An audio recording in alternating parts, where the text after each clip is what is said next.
तो स्वागत है आपका एक नई वीडियो में।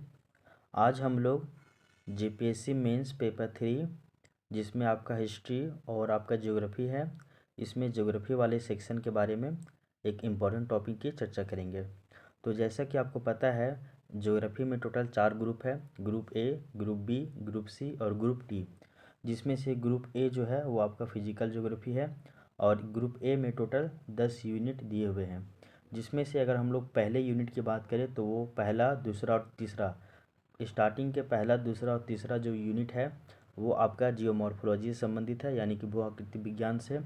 और यूनिट 1 जो है इसमें टोटल आपके 6 टॉपिक दिए हुए हैं। इसमें से पहला टॉपिक है पृथ्वी की उत्पत्ति और विकास, जिसका हम लोग कीवर्ड पीछे क्लास में देख चुके हैं। इसके अलावा पृथ्वी का अंतराल इसी में आ जाएगा। पृथ्वी की उत्पत्ति और विकास और पृथ्वी का अंतराल, ये दोनों टॉपिक एक ही में आता है। इसका कीवर्ड हम लोग पीछे क्लास में देख चुके हैं। इसके अलावा वेगनर का महाद्वीपीय प्रभाव सिद्धांत, इसका भी कीवर्ड हम लोग पिछले क्लास में कर चुके हैं। तीसरा टॉपिक है आपका प्लेट विवर्तनिकी यानी कि प्लेट टेक्टोनिक, इसका भी कीवर्ड हम लोग पिछले क्लास में देख चुके हैं।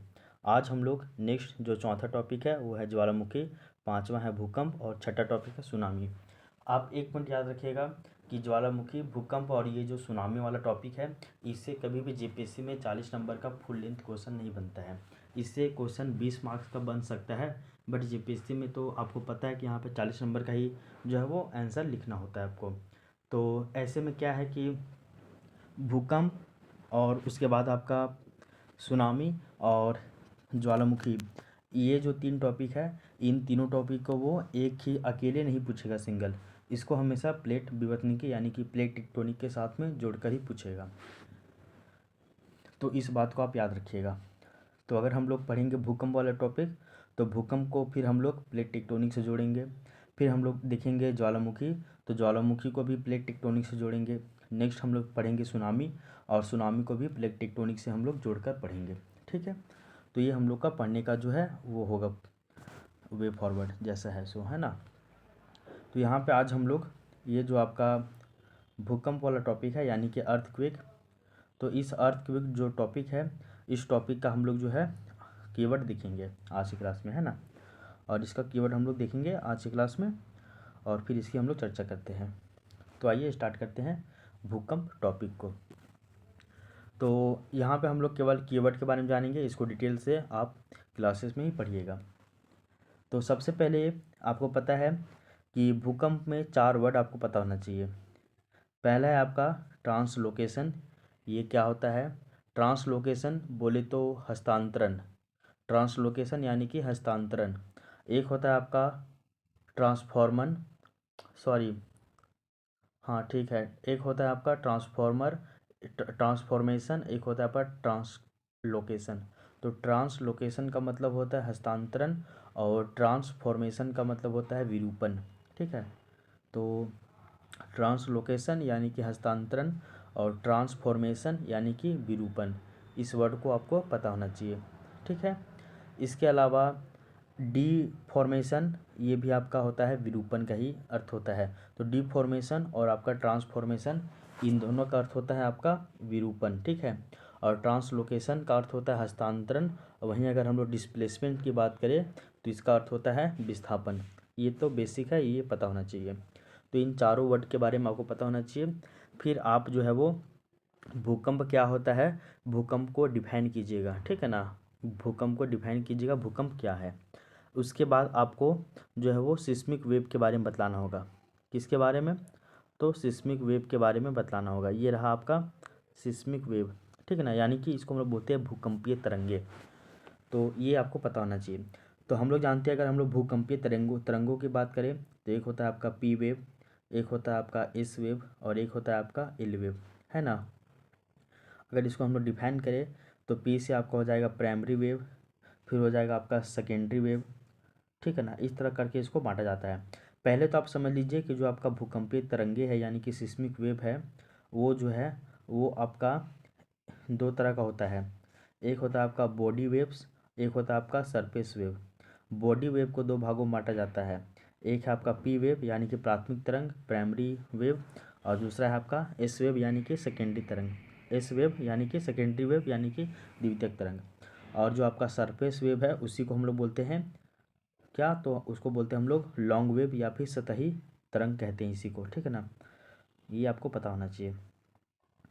तो यहाँ तीनों को फिर डिफाइन कीजिएगा आप, ये तीनों क्या क्या होते हैं, थोड़ा थोड़ा करके तीनों को 2-2 लाइन 3-3 लाइन जो है वो आप डिफाइन कर दीजिएगा यहाँ पे, ठीक है। इसके बाद जो है आपको बतलाना होगा, 2-3 पॉइंट है, उस पॉइंट के बारे में आपको बतलाना होगा, वो क्या है वो देख लीजिए। फिर एक बहुत बेसिक सा पॉइंट है, वो कहलाता है आपका अधिकेंद्र यानी कि एपिसेंटर। तो अधिकेंद्र क्या होता है यानी कि एपिसेंटर क्या होता है, इसके बारे में आपको पता होना चाहिए अधिकेंद्र के बारे में। और ये भी पता होना चाहिए कि अधिकेंद्र में जो तीव्रता है वो अधिक क्यों होती है, और सेंटर में परिमाण जो है ये भी अधिक क्यों होता है। तो हमेशा याद रख लीजिएगा, तीव्रता तीव्रता ज़्यादा होती है अधिकेंद्र में, तीव्रता ज़्यादा यानी कि कंपन ज़्यादा, और परिमाण ज़्यादा जो है मतलब कि ऊर्जा वो ज़्यादा होगा केंद्र में। ये क्यों होता है इसके बारे में पता होना चाहिए। तो तीव्रता ज़्यादा यानी कि कंपन वो अधिकेंद्र में ज़्यादा होगा, और परिमाण ज़्यादा यानी कि ऊर्जा वो केंद्र में होगा। ये सब क्या होता है, इसके पीछे का क्या कॉन्सेप्ट है, ज़्यादा नहीं है, थोड़ा थोड़ा सा है, उसको आपको पता होना चाहिए, ठीक है। इसके बाद जो है नेक्स्ट आप बताइएगा भूकंप के कारण, ठीक है ना, कि भूकंप जो है वो क्यों आता है इसके बारे में आपको बतलाना होगा, ठीक है। भूकंप को फिर आप प्लेट टेक्टोनिक से जोड़ना पड़ेगा, क्योंकि उसको जो जोड़िएगा नहीं तो ये पूरा होगा नहीं, ठीक है ना। तो पहले तो आप भूकंप का परिभाषा दीजिएगा, फिर आप जो है वो आप भूकंपीय तरंगों के बारे में बताइएगा कि एक होता है बॉडी वेव, एक होता है आपका सरफेस वेव। बॉडी वेव को दो भागों में पी वेव और एस वेव में बांटा जाता है। सरफेस वेव को ही हम लोग एल वेव कहते हैं, ये पता होना चाहिए। एपिसेंटर यानी कि अधिकेंद्र क्या होता है ये पता होना चाहिए। तीव्रता ज़्यादा अधिक केंद्र में होता है कैसे, परिमाण ज़्यादा केंद्र में होता है कैसे, ये पता होना चाहिए, ठीक है ना। उसके बाद नेक्स्ट भूकंप का कारण बतलाइएगा, और भूकंप का जो कारण है वो दो तरह से बतलाइएगा, एक है आपका नेचुरल कॉजेस यानी कि प्राकृतिक कारण, और दूसरा है आपका एंथ्रोपोजेनिक कॉजेस यानी कि मानवजनित कारण, ठीक है ना। एक एक करके बात करेंगे। प्राकृतिक कारण में सबसे पहले आप ज्वालामुखीय उद्भेदन की बात करते हैं। प्राकृतिक कारण में पहला क्या है, ज्वालामुखीय उद्भेदन। दूसरा क्या है, वलन, भ्रंशन या फिर तनावमूलक। वलन हो गया, कहीं पे भ्रंशन हो गया, या फिर तनावमूलक या फिर संपीड़नात्मक बल काम कर रहा है। ये देख लीजिए, ये अलग पॉइंट नहीं होगा, ये अलग पॉइंट नहीं होगा, ठीक है ना, इसको याद कर लीजिए। तो वलन, भ्रंशन या फिर तनावमूलक या फिर संपीड़नात्मक बल के कारण भी भूकंप निर्माण होता है। तो ये और ये 2 पॉइंट हो गया। उसके बाद प्लेटों की सापेक्षिक गति या प्लेट विवर्तनिकी, इसके कारण भी भूकंप आते हैं। ये सभी जो है वो प्राकृतिक कारण है।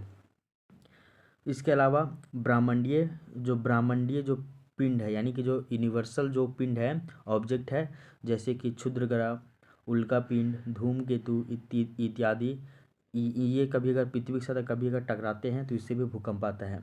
तो ब्रह्मांडीय पिंडों जैसे कि क्षुद्रग्रह, उल्का पिंड, धूमकेतु इत्यादि के जो है वो पृथ्वी के साथ जब टकराते हैं तो इससे भी जो है वो आपका क्या आता है, भूकंप आता है। तो इस वाले पॉइंट को भी आप ध्यान में रखिएगा, ठीक है ना।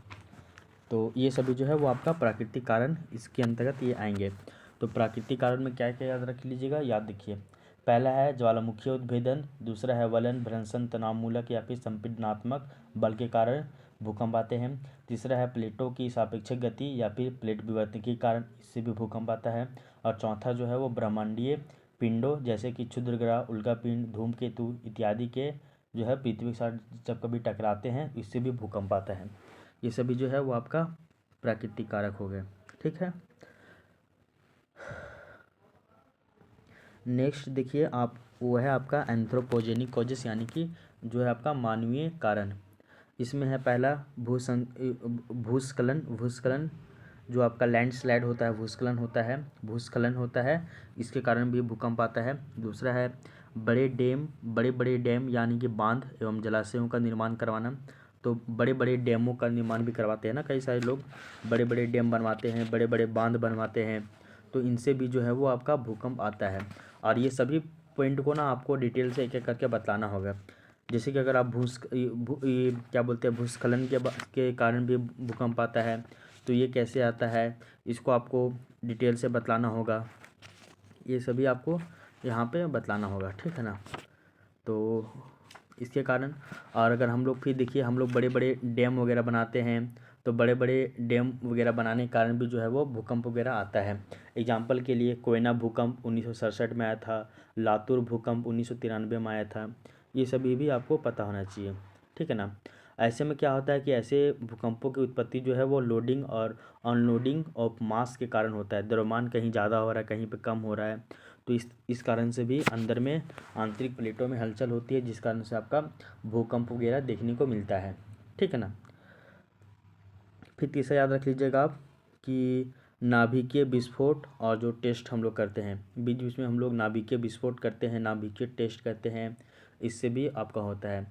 जैसे कि खनिज पदार्थों का उत्कर्षण और उसका जो निष्कासन होता है, उत्कर्षण यानी कि लोडिंग और निष्कासन मतलब अनलोडिंग। तो खनिज पदार्थों का उत्कर्षण और निष्कासन यानी कि loading and unloading of mass, ये हो गया। इसके अलावा हम लोग नेचुरल गैस का, पेट्रोलियम का खनन करते हैं, माइनिंग करते हैं, ठीक है ना। तो इससे भी क्या होता है, लोडिंग और अनलोडिंग ऑफ मास होता है। ये सभी कारण जो है वो आपका भूकंप वगैरह आता ही है।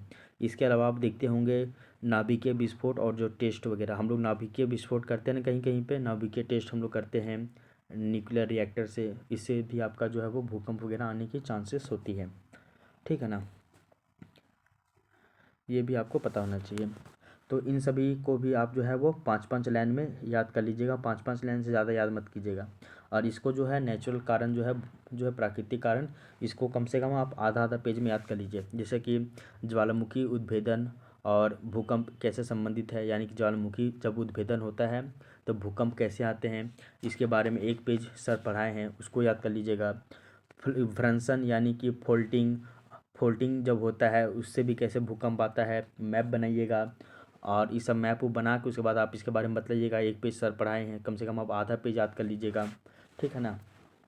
हम लोग इसमें एक एग्जांपल दे सकते हैं। आप एग्जांपल क्या दीजिएगा कि आप देखते होंगे कि मेगा ट्रस्ट याद मत रखिए, ऐसे याद रख लीजिए ना कि जब आप नॉर्थ से साउथ में अगर आप हिमालय को देखते होंगे, ठीक है ना, तो उसमें कई सारे मतलब फॉल्ट देखने को मिलते हैं, व्युत्क्रम भ्रंश यानी कि रिवर्स फॉल्ट देखने को मिलते हैं। कहाँ पे, हिमालय में। तो अगर आप देखते होंगे तो रिवर्स फॉल्ट है, कौन कौन सा फॉल्ट है आप देख लीजिए।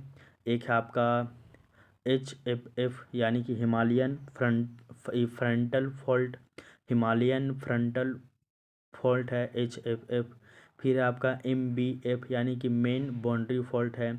उसके बाद है MCT यानी कि मेन सेंट्रल थ्रस्ट है।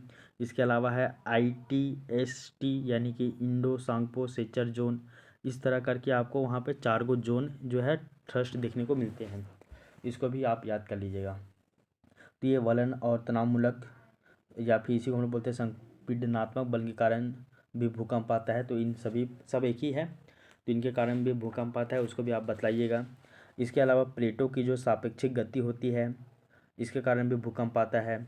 तो प्लेट टेक्टोनिक और भूकंप कैसे जुड़े हुए हैं, इसको थोड़ा सा बता दीजिएगा आप, हल्का सा, ठीक है ना। तो इसमें आप देखिएगा कि अपसरण गति के कारण भूकंप उत्पन्न होते हैं, अभिसरण गति के कारण भी भूकंप उत्पन्न होते हैं, और समानांतर गति के कारण भी भूकंप उत्पन्न होते हैं। देखिए तीन तीन कंडीशन बताइएगा। एक है आपका अपसरण, इधर जा रहा है एक इधर जा रहा है, इसको बोलेंगे अपसरण गति। ये भी इधर आ रहा है, ये भी इधर आ रहा है, इसको बोलेंगे अभिसरण गति। एक है अपसरण गति, दोनों अलग अलग डायरेक्शन। अभिसरण गति, दोनों एक ही डायरेक्शन। समानांतर गति, या तो दोनों ऊपर जाए या फिर दोनों नीचे आए, या फिर एक ऊपर जाए एक नीचे आए, ठीक है ना। ये 2-3 कंडीशन बनेगा इसमें। तो ये हो गया आपका अपसरण गति, ये हो गया आपका अभिसरण गति, और ये हो गया आपका समानांतर गति। ये तीनों गति के बारे में बताइएगा, और तीनों का मैप बताइएगा यहाँ पे, क्योंकि मैप देना बहुत ज़रूरी है। और ये सब हम लोग प्लेट टेक्टोनिक वालों में पढ़े हुए हैं, ठीक है ना। तो उसको यहाँ पे उठाकर यहाँ पे इसको चिपकाइएगा, ठीक है ना। इसके बाद आपको कुछ भूकंप का याद होना चाहिए डाटा। भारत में कुछ कुछ महत्वपूर्ण भूकंप है, जैसे कि बिहार भूकंप आया था 1934 में, असम का भूकंप आया था 1950 में, नेपाल भूकंप आया था लेटेस्ट 2015 में। इसके अलावा मुंगेर जो कि बिहार में ही है, मुंगेर भूकंप आया था 1988 में। भुज जो कि गुजरात में है, भुज भूकंप जो है वो 2001 में आया था। इन सभी भूकंप के बारे में भी आपको पता होना चाहिए। ठीक है, तो यहाँ से आप इसको याद रख लीजिएगा। ठीक है, तो भूकंप क्या है और भूकंप का कारण क्या था वो आपको पता हो गया है। भूकंप के कारण में आपको दिक्कत नहीं होना चाहिए। ठीक है, इसी में यहाँ पे कॉन्सेप्ट बताइएगा, इलास्टिक रिबन थ्योरी। तो इलास्टिक रिबॉन्ड थ्योरी क्या होता है, इस थ्योरी के बारे में भी आपको बतलाना होगा, उसका मैप वो बतला दीजिएगा। ठीक ना, उसके बाद फिर प्लेट टेक्टोनिक के अनुसार पृथ्वी पर, पूरे पृथ्वी में भूकंपों का वितरण कहाँ पे, पूरा पृथ्वी का ऐसे मैप बनाइएगा। ठीक है ना, और पूरा बताइएगा प्लेट टेक्टोनिक के अनुसार कि कहाँ कहाँ पे आपका जो है भूकंप का क्षेत्र है। तो भूकंप के क्षेत्र वाला भी आपको यहाँ पे बतला दीजिएगा इस तरह करके। ठीक है, मैप बनाइएगा और इलास्टिक रिबाउंड थ्योरी भी याद कर लीजिएगा। इन सभी के बारे में आपको पता होना चाहिए यहाँ पे। ठीक है ना, अब नेक्स्ट देख लीजिए आप। अब देख लीजिए यहाँ पे, तो भूकंप क्या है, भूकंप को परिभाषित कर दिए हैं, भूकंप के कारण बता दिए हैं, प्राकृतिक कारण और आपका जो है वो मानव जनित कारण के बारे में बतला दिए हैं। नेक्स्ट आप जो है वो प्लेट टेक्टोनिक के कारण उत्पन्न भूकंप, यानी कि जो आपका प्लेट टेक्टोनिक है यानी कि प्लेट विवर्तनिकी है, इसके कारण जो है वो आपका भूकंप उत्पन्न होती है। इसके बारे में आपको बतलाना होगा, कैसे कैसे बतलाइएगा वो देख लीजिए। पहला है प्लेटों के अपसरण गति के कारण भूकंपों की उत्पत्ति, यानी कि प्लेटों का अब जब अपसरण गति होता है, एक इधर गया प्लेट एक इधर गया प्लेट, इसके कारण भी भूकंप आता है, इसको बताइएगा। पहला ये हो गया। दूसरा आपका प्लेटों के अभिसरित गति के कारण भूकंपों की उत्पत्ति, यानी कि एक प्लेट इधर आ रहा है, ये प्लेट भी इधर आ रहा है, तो इससे भी आपका जो है वो भूकंपों की उत्पत्ति होगी। इसके बारे में भी आपको बतलाना होगा डिटेल से विथ मैप। उसके अलावा तीसरा है प्लेटों के समानांतर गति के कारण भूकंपों की उत्पत्ति। प्लेट या तो दोनों इसी डायरेक्शन में आ जाए, या फिर दोनों ऊपर के डायरेक्शन में चले जाए, या फिर एक नीचे एक ऊपर, या फिर एक ऊपर एक नीचे, इस तरह करके इसको बोलेंगे हम लोग समानांतर गति। तो इसका मैप बताइएगा, इसका जो है वो डिटेल से एक एक पेज में बतलाना होगा आपको। ठीक है, आई होप ये वाला पॉइंट आपको क्लियर हो गया होगा। इसमें अब आपको किसी भी तरह की कोई भी परेशानी नहीं है। ठीक है, इसके अलावा जो आपका संपीड़नात्मक या फिर जो मेगा थ्रस्ट जो भूकंप है, ये क्या होता है, संपीड़नात्मक, वलन, भ्रंशन, ये सभी क्या होते हैं, इसके बारे में आपको बतलाना होगा। ठीक है ना, और ये भी बतलाना होगा इसमें आपको, जैसे अभी आपको यहाँ पे एग्जांपल बताए थे ना आपको कि जो आपका संपीड़नात्मक भूकंप कैसे होता है, इसके बारे में आपको बतलाना होगा। ठीक है ना, इसका विशेषता, जैसे कि सामान्यतः जो मेगा थ्रस्ट भूकंप है, ये इसका जो है, ये भूकंपों का जो केंद्र है वो आपका कम गहराई में स्थित होता है, उच्च तीव्रता होती है, उच्च परिमाण होता है, अत्यधिक विनाशनात्मक होता है, सागरीय प्लेटों के अभिसरण क्षेत्रों, यानी कि सागरीय महासागरीय गर्तों के सहारे निम्न से ये मध्यम परिमाण वाले भूकंपों की उत्पत्ति होती है। फिर आपको यहाँ बतलाना होगा, अलग अलग सब विशेषता है वो आप नोट्स में पढ़िएगा, वहाँ से इसको आपको बतलाना होगा। ठीक है ना, तो संपीड़नात्मक या फिर जो इसको संपीड़नात्मक को ही मेगा थ्रस्ट भूकंप कहते हैं। तो मेगा थ्रस्ट भूकंपों की क्या विशेषता है वो आपको बतलाना होगा, 5 से 6 वो पॉइंट है वो बतला दीजिएगा। ठीक है, उसके बाद यहाँ पे मैप आपको बनाना पड़ेगा 3 ठो। कौन कौन मैप बनाना होगा, एक है आपका महाद्वीपीय प्लेटों का अभिसरण, फिर आपका महाद्वीपीय प्लेटों का अभिसरण, फिर आपका महाद्वीपीय महासागरीय प्लेटों का अभिसरण, फिर है महासागरीय प्लेटों का अभिसरण। तो 3 को कंडीशन बनेगा, या तो कॉन्टिनेंटल, या तो कॉन्टिनेंटल ओशियानिक, या फिर ओशियानिक, यही 3 कंडीशन बनेगा। तीनों का अभिसरण, यानी कि तीनों को सामने ही लाना है, अभिसरण करना है। अपसरण में तो भैया दूर दूर, अभिसरण में सामने एक ही डायरेक्शन में दोनों। तो इस तरह से आपको बतलाना होगा यहाँ पे। ठीक है ना, ये भी तीनों मैप बनेगा, तीनों मैप बनाकर थोड़ा थोड़ा इसके बारे में बतला दीजिएगा, तो आपका जो है वो काम चला जाएगा। ठीक है ना, फिर आपको जो है वो बतलाकर इलास्टिक रिबाउंड थ्योरी बताइएगा, फिर प्लेट विवर्तनिकी के अनुसार ग्लोब में भूकंपों का जो विवरण है, ठीक है ना, वो बनाना है आपको कि कहाँ कहाँ पे है। ठीक है ना, और मैप भी बनाइएगा, और उसमें अभी आपको कुछ कुछ नाम बता देते हैं, वो बता दीजिएगा।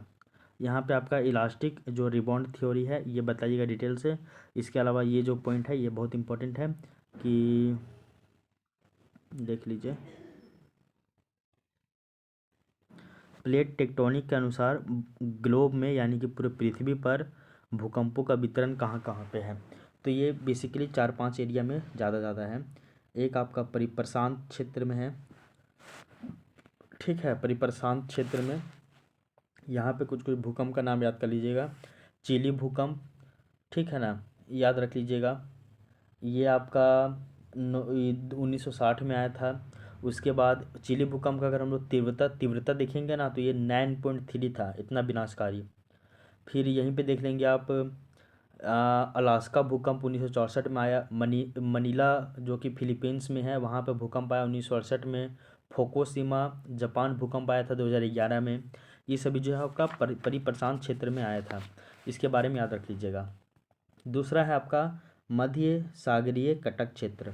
मध्य सागरीय कटक क्षेत्र यानी कि मिड ओशियानिक जो है वो Cuttack zone, mid oceanic Cuttack zone. और विश्व में जितने भी भूकंप आते हैं उसका जो 9% यानी कि 9% जो भूकंप है वो आपका मध्य सागरीय कटक वाले क्षेत्र में ही आता है। इसको भी आपको बतलाना होगा, ठीक है ना। और ये कहाँ कहाँ पे आते हैं, जैसे कि मध्य अटलांटिक कटक, मध्य प्रशांत कटक, कार्लसबार्ग कटक जो कि हिंद महासागर में है, यहाँ पे इन सभी क्षेत्रों में आता है। इसके अलावा मध्य महाद्वीपीय पेटी या फिर क्षेत्र होता है। एक होता है आपका मध्य महाद्वीपीय पेटी या फिर क्षेत्र, ये आपका नवीन मोरदार पर्वतों की पेटी है, मध्य महाद्वीपीय। तो इस क्षेत्र में भी भूकंपों की उत्पत्ति 2 महाद्वीपीय प्लेटों के अभिसरण के कारण होता है। इस कारण से इसको ऐसे भूकंपों को संपीड़नात्मक भूकंप भी कहा जाता है। और इस क्षेत्र में विश्व के 23% भूकंप की उत्पत्ति होती है, जिसमें अधिकांश भूकंपों की प्रकृति मेगा थ्रस्ट प्रकार की होती है। और इसका जो परिमाण है और इसका जो तीव्रता है वो मध्यम से लेकर उच्च तक होता है, ठीक है ना। तो इसको भी याद कर लीजिएगा आप, ठीक है। तो मध्य महाद्वीपीय पेटी यानी कि 2 महासागरों को दो महाद्वीपों के टकराने से भी भूकंप आता है, इसको याद कर लीजिएगा। इसका भी मैप देख लीजिएगा। अनातोलिया जो पठार है इसका इधर से देखिएगा बहुत सारे पर्वत है। एक आपका पोंटिन माउंटेन, नीचे में आपका टोरस माउंटेन, उसके और नीचे में देखिएगा तो आपका आ जाएगा जैग्रोस पर्वतमाला या फिर माउंटेन। इसके बगल में देखिएगा पूरब साइड में तो एल्ब्रुज माउंटेन है। एल्ब्रुज माउंटेन के आगे देखिएगा तो हिंदकुश माउंटेन है। हिंदकुश माउंटेन के बगल में देखिएगा तो पामीर घाट है, पामीर का पठार है यानी कि नॉट है। उसके नीचे में सुलेमान है, उसके नीचे में केटू है, गॉडविन ऑस्टिन। इस तरह करके आपको बतलाना होगा, मैप दर्शा दीजिएगा और वहाँ से फिर आपको दिखलाना होगा, ठीक है ना। तो वो हो गया आपका। इसके अलावा एक लास्ट आपका है जो है वो है अंतरा प्लेट भूकंपीय क्षेत्र, या फिर बोलिए या फिर पेटी बोलिए। तो कुछ कुछ भूकंपों की उत्पत्ति प्लेट किनारों पर ना होकर प्लेट के अंदरूनी भागों में भी होता है, जिसको हम लोग अंतरा प्लेट भूकंप कहते हैं। तो उसके बारे में भी आपको पता होना चाहिए, ठीक है ना। तो ये जो है ये आपका भूकंप के बारे में सारा कहानी था कि भूकंप के बारे में, भूकंप कहाँ कहाँ आता है। भूकंप और ज्वालामुखी को भी हम लोग जोड़ कर पढ़े, सॉरी भूकंप और प्लेट टेक्टोनिक को भी हम लोग जोड़ कर देख लिए, ठीक है ना। ये आपको पता होना चाहिए। तो ज्वालामुखी उद्भेदन के कारण भूकंपों की उत्पत्ति होती है, कैसे होती है इसके बारे में भी आपको पता होना चाहिए। भ्रंशन यानी कि फॉल्टेन के कारण भी भूकंपों की उत्पत्ति होती है, इसके बारे में पता होना चाहिए। तो ये वाला यहाँ जुड़ेगा और ये वाला आपका यहाँ पे जुड़ेगा, ठीक है ना। दोनों एक ही है ये, ठीक है। फिर प्लेट टेक्टोनिक और भूकंप जोड़िएगा यहाँ पे, ठीक है ना। ये प्लेट टेक्टोनिक और भूकंप जोड़िएगा तो ये जाएगा यहाँ पे, ठीक ना। अब ब्रह्मांडीय पिंडों ये टकराते हैं, इसके बारे में आपको खुद से नोट्स बनाना होगा, इसके बारे में खुद से पढ़ना होगा। और ये जो है एंथ्रोपोजेनिक कॉजेस, ये सर तो कुछ बताया ही नहीं, ये तो आपको खुद से आपको थिंक करना होगा, ठीक है ना। तो ये ध्यान में रखिएगा आप। तो ये हम लोग जो है वो भूकंप वाले टॉपिक का कीवर्ड देख लिए हैं। अभी आपको फिर से बता दें हम कि भूकंप अकेले 40 नंबर का क्वेश्चन नहीं बनेगा, भूकंप को ज्वालामुखी के साथ जोड़ के पूछेगा। उसी तरह ज्वालामुखी को भी अकेले नहीं पूछेगा, ज्वालामुखी को भी जो है वो प्लेट टेक्टोनिक के साथ जोड़ के पूछेगा। तो प्लेट टेक्टोनिक यानी कि प्लेट विवर्तनिकी ये 3 टॉपिक से जुड़ेगा, भूकंप और सुनामी और आपका ज्वालामुखी, ये तीनों से जुड़ेगा। ये इसको अकेले कभी भी नहीं पूछेगा। तो भूकंप यानी कि अर्थक्वेक, इसको भी प्लेट टेक्टोनिक के साथ जोड़ेगा। सुनामी, इसको भी प्लेट टेक्टोनिक के साथ जोड़ेगा। और वॉल्कॉन्स यानी ज्वालामुखी, वोल्केनोस ज्वालामुखी के साथ उसको भी जोड़ेगा। वोल्केनोस को भी ज्वालामुखी के साथ ही जोड़ेगा। तो वोल्केनोस, अर्थक्वेक और सुनामी, वोल्केनोस, अर्थक्वेक और सुनामी, इन तीनों टॉपिक को जो है वो आपका प्लेट टेक्टोनिक के साथ जोड़ेगा ही जोड़ेगा, इसलिए आप इसको ध्यान में रखिएगा। तो ठीक है, थैंक यू। अब हम लोग मिलते हैं नेक्स्ट क्लास में, उसमें हम लोग ज्वालामुखी के बारे में देखेंगे। तो तब तक के लिए thank you, take care, bye bye.